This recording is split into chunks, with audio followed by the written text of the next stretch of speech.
Hey everyone, Joshua Kirk here with you once again. Now it's time for episode 183 of Album of the Day, in which for today's album review, I'm going to be talking about a California rapper who in the 2010s has been becoming one of the most highly respected young independent rappers of the decade. And he sort of belong in that same boat along with some of the other sort of underground MCs, including which most predominantly includes people such as Aesop Rock. Of course, I'm talking about the California rapper known as Open Mike Eagle.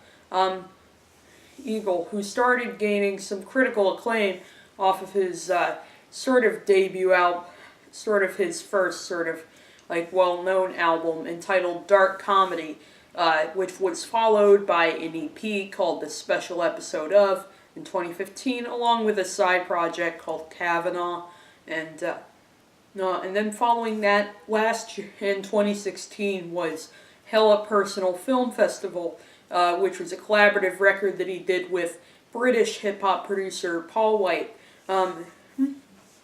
Which was my first time listening to Open Mike Eagle, and I really started to become a fan of his work after hearing that record.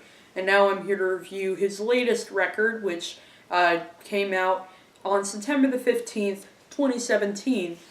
The album is called Brick Body Kids Still Daydream. As you can see, I have this on vinyl right here. This is, I got this for my 17th birthday, which just happened a few weeks ago. So feel free to wish me a happy belated birthday when you watch this video.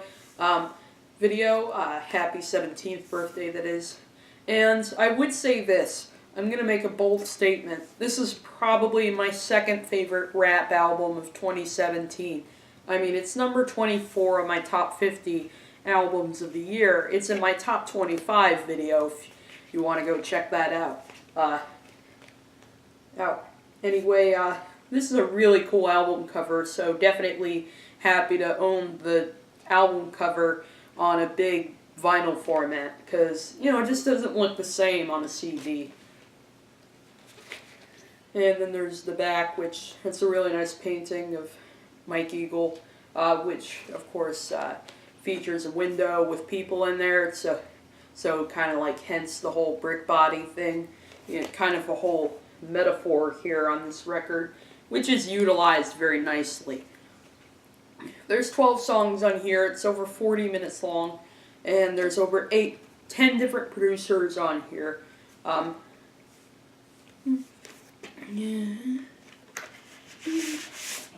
of course, mixed and mastered by Daddy Kev, who has been doing the mastering for a lot of underground hip-hop lately, like for Open Mike Eagle, as well as Milo, and he even mastered Thundercat's latest record, Drunk. Anyway, here's side A. This is a really cool vinyl color. It's like red. Like really cool sort of dark red sort of color. And there's side B. This is on a label called Mellow Music Group. And that's the vinyl for Open Mike Eagle's Brick Body Kids Still Daydream. Like I said, Hella Personal Film Festival, which is the album he did with Paul White in 2016, was really when I discovered how talented, how really cool of a rapper Mike Eagle is. Like just some very clever, hilarious, and very smart lyrical content. And of course, Paul White did produce some really cool beats on there. Like that album, it did take its time to grow on me, but it definitely was a great record. The more I listened to it, the more I found myself just really falling in love for what Mike Eagle does. So I was excited to hear what he was going to do next upon hearing the first single, 95 Radios, featuring Haslo.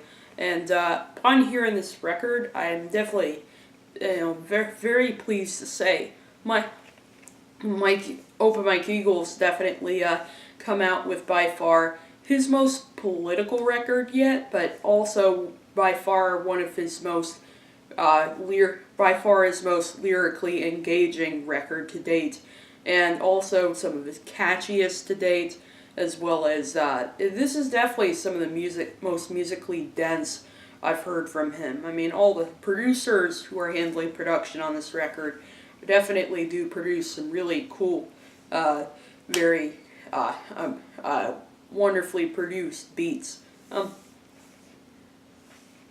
Excuse me. The record opens with the song Legendary Iron Hood, which is produced by Exile and features a really kind of like soulful, like instrumental with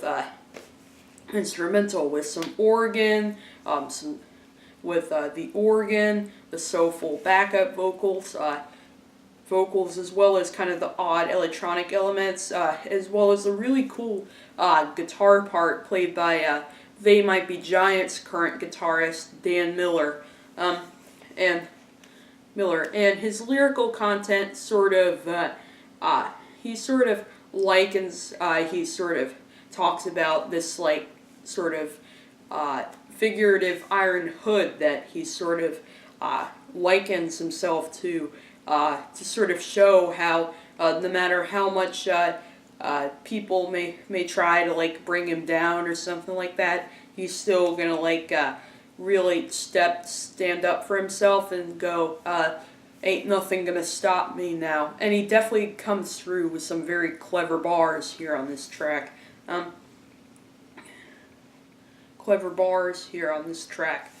Which really does show kind of his sense of like introspection, but also like sort of optimism, despite society seeming a little kind of like tense. Following that, the song "How Could Anybody Feel at Home" sort of talks about this local bar that used to be in his hometown called O'Doyle's, which was a pretty big part of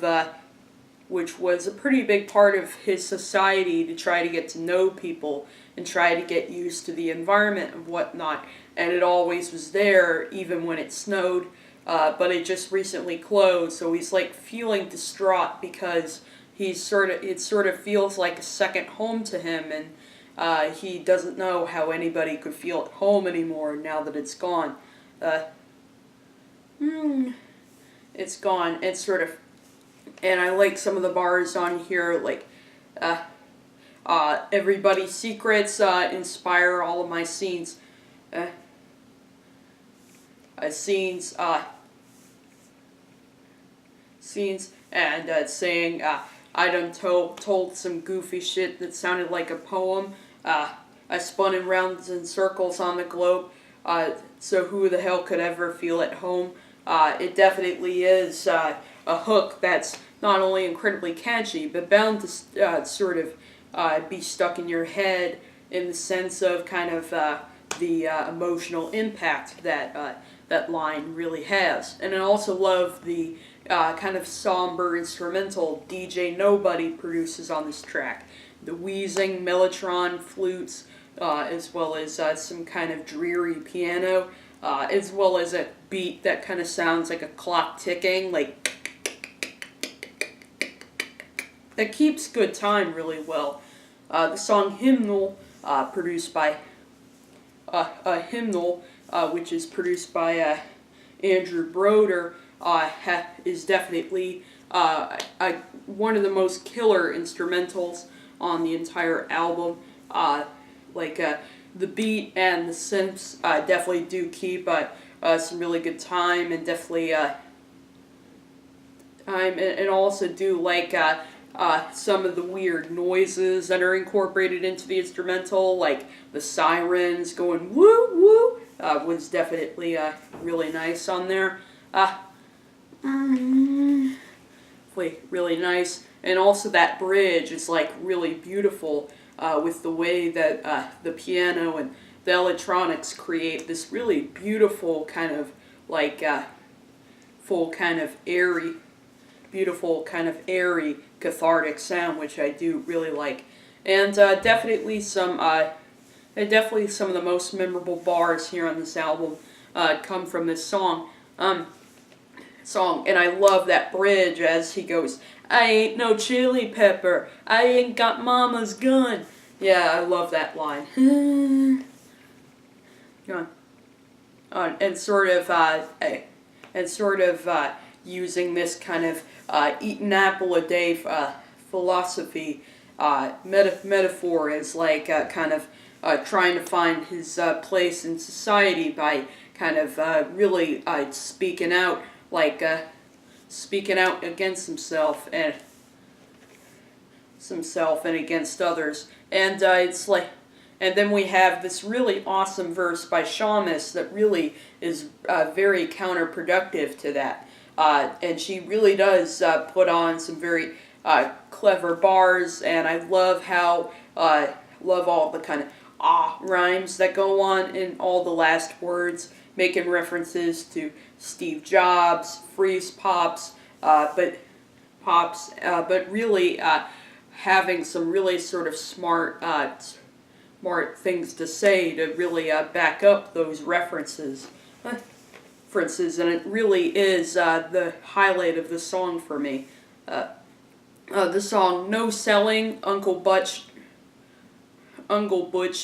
Pretended Don't Hurt has a really cool instrumental that is like incredibly catchy with the way it goes, like, "I don't break shit, I don't break shit." I think it's definitely very cool. Produced by Kenny Siegel, and this song is sort of about like sort of feeling some intense pain over like sort of feeling like you're being brought down and kind of feeling like you don't belong in society, but like to sort of get you through it, sort of trying to pretend that you don't feel any pain at all, like at all. Hence lines like, "Crying ain't my style, 'cause I can smile good." So it may sound like he's doing just fine in the verses, but then once we get to the chorus, we sort of realize he really is in a ton of pain. But he's no settling. Incredibly catchy hook on there.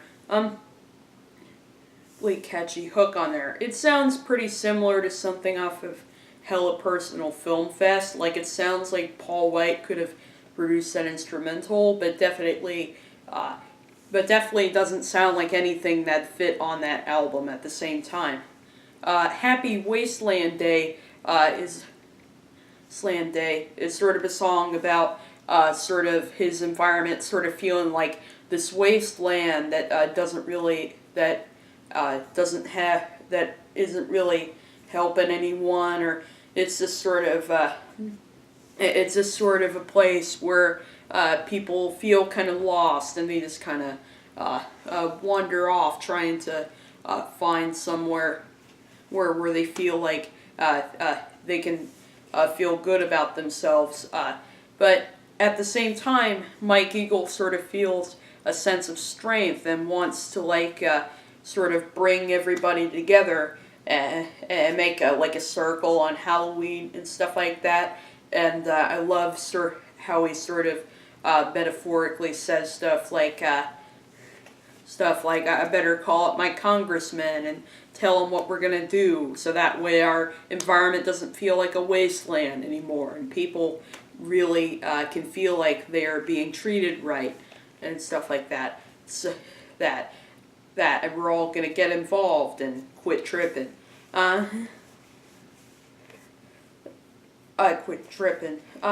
And I definitely love the instrumental on this track too, which is also produced by Exile. It has sort of a laid-back, sort of breezy, kind of psychedelic feel to it, which I really like from the guitars, as well as kind of the acidic electronics that appear in there as well.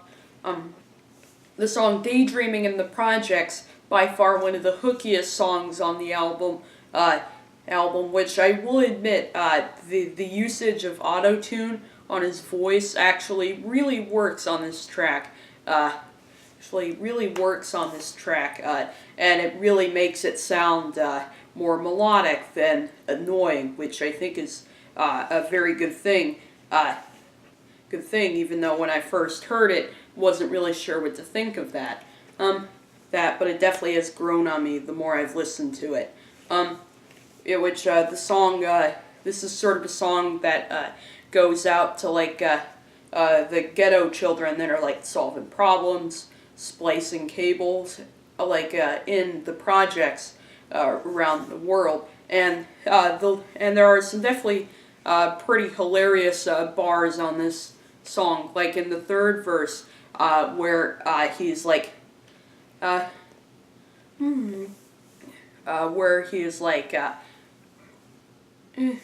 especially like in that third verse, where like he's about to go to security, which he feels is quite tragic, and he like meant to buy weed and stuff like that, then eventually kind of stopped by security, and also realizing kind of the mistake of his decisions and whatnot. And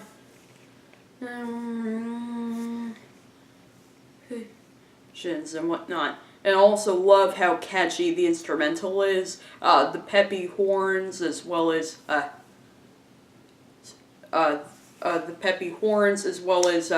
the keyboards, would sound as if they came straight out of like an old school Nintendo video game or something like that. Produced by Illingsworth, by the way.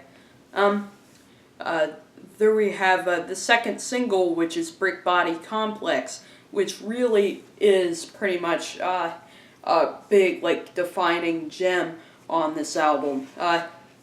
Gem sort of telling everyone that he's sort of likening his body to like a brick building where he's trying to fit all his friends and peers and whatnot in to protect them from sort of all the issues with black people, including like police brutality, as well as sort of building projects for them to work in and stuff like that, and really making a big statement.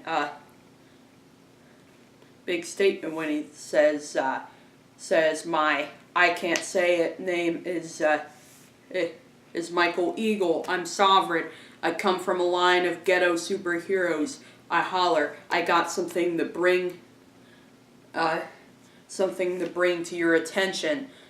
Really sort of making this one of the most commanding, visceral moments on the entire record, both lyrically and also musically too. I mean, really killer instrumental from Caleb Stone produces a really killer instrumental on the track.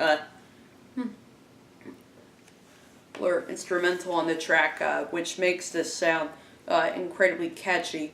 And also sort of giving some pretty funny advice to his people, like, do what the adults say, don't engage in horseplay, which is normally something you'd say to your children if you're a parent, but instead he's sort of saying that to his peers, like, don't engage in some of the horseplay that some of the others are trying to do. Just be who you really are. The song TLDR Smithing was the one song at which very first listen to this album. This was probably my least favorite track on the record, because it was a lot of it did feel like a lot of words for me to comprehend, but the more I listen to it, the more I find myself really digging these really hilarious and very like memorable clever bars that Mike Eagle puts on this track over Illingsworth's very kind of bluesy instrumental with the wailing slide guitar as well. Wailing slide guitar, which does sound really nice and hooky on there. And there are definitely some really clever bars that I'd like to mention here, for example, that one guy whose screen name was Thunderlips, Pelton with a bag full of mesquite for cruncher chips. It's all white meat and baby fat. be fat, sort of make it a metaphor for like, which I think could be a metaphor for like white people trying to bring blacks down and like just trying to go after them and whatnot. There's still a mother that won't let a brother dip a toe in Lake Wobegon. God spoke to you in a bar called Mulligans. These are a few examples of some really clever, memorable, like animated bars here on this track. And I like how with self-awareness, he does say at the end of the first verse, make this whole verse as an op-ed to Business Week. And also being self-aware of all the things that he said in the song. He at the end says, this song's too long, didn't read. Pretty funny right there. The one track I would say is probably my least favorite on here would have to be the song Breezeway Ritual. I mean, definitely the lyrics on this one are definitely pretty interesting with how he's sort of having this kind of dark, kind of introspective moment with himself, like out in the breezeway. And I do think the kind of dreary instrumental, like I would say instrumental, I'd say it's okay, but in my opinion kind of is so dreary that it kind of makes it maybe a little too much probably. It's much making this a more kind of underwhelming moment compared to a good chunk of songs here on this record. Like the next track, Wedding Ghosts, which is definitely another one that's pretty cleverly he's sort of reflecting on like people and his life that he's lost, and but sort of telling them, don't invite me to your wedding. You didn't make it to your funeral. So it's kind of one of the somber tracks, as this is the one that really does reflect on death more than any other song on the album. But really adding a good sense of humor to it as well. And sort of giving a more kind of lightheartedness to the situation, sort of telling the ghosts that that he just wants to hang out, let all his worries go, order chicken and baked potatoes, smoke weed, and play some Halo.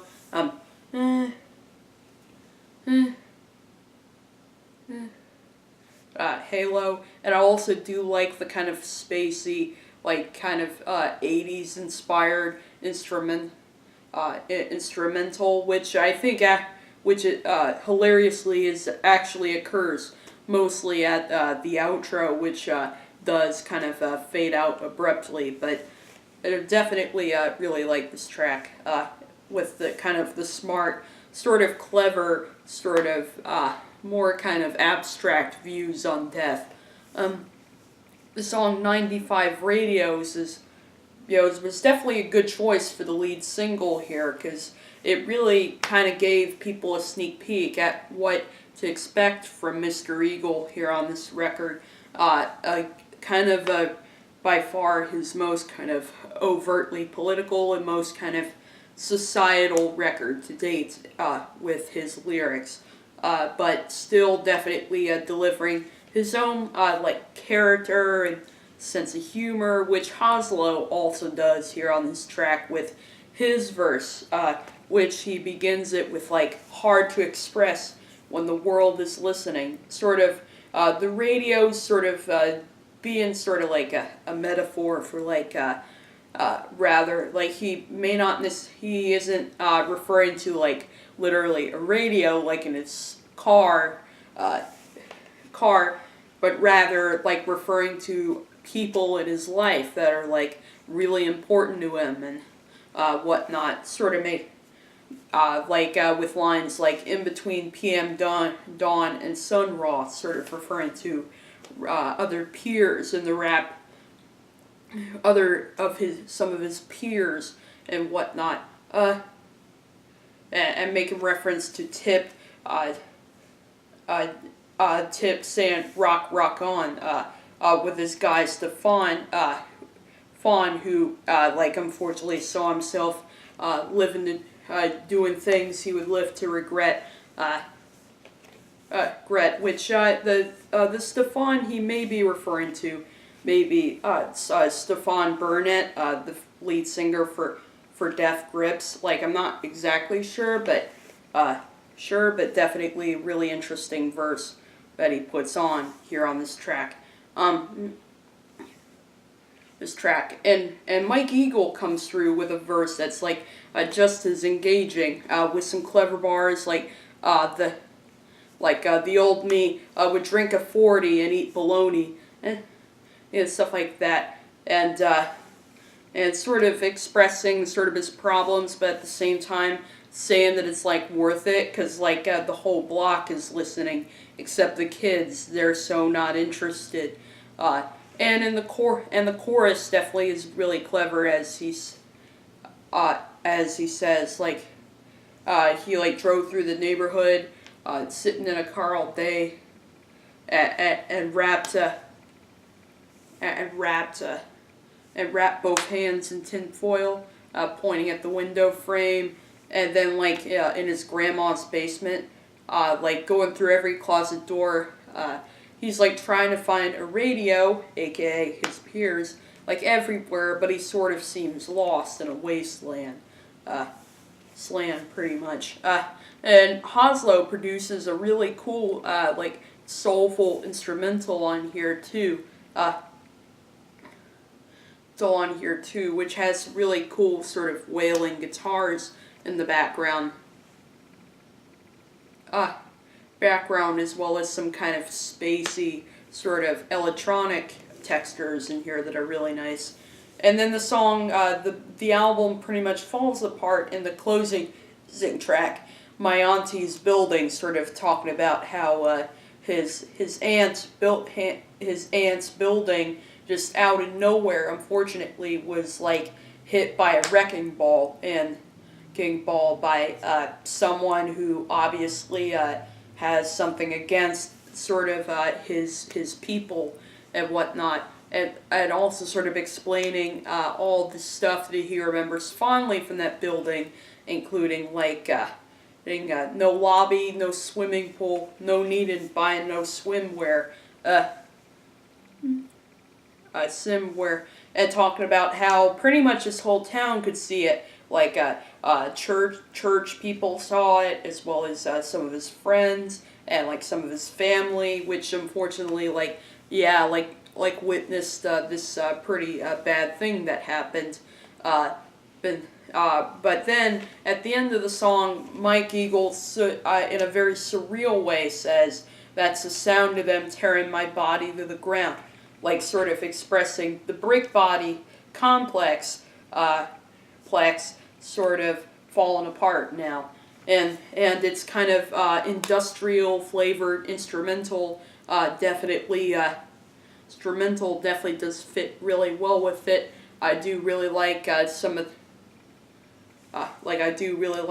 the odd guitar and electronic noises, as well as the beat sort of falling apart at the end, sort of mirroring a building falling apart really nicely on there. So yeah, Brick Body Kid Still Daydream is definitely a very intriguing, lyrically engaging, musically dense, catchy, and all around just really entertaining underground hip-hop record that I highly recommend. Pretty much Aesop Rock's The Impossible Kid was my favorite underground hip-hop album of 2016, and I would say the same thing would have to go for this one in 2017. So yeah, I'm definitely going with a strong 8 out of 10 for Brick Body Kid Still Daydream, the latest record from Open Mike Eagle. I'll see you for episode 184.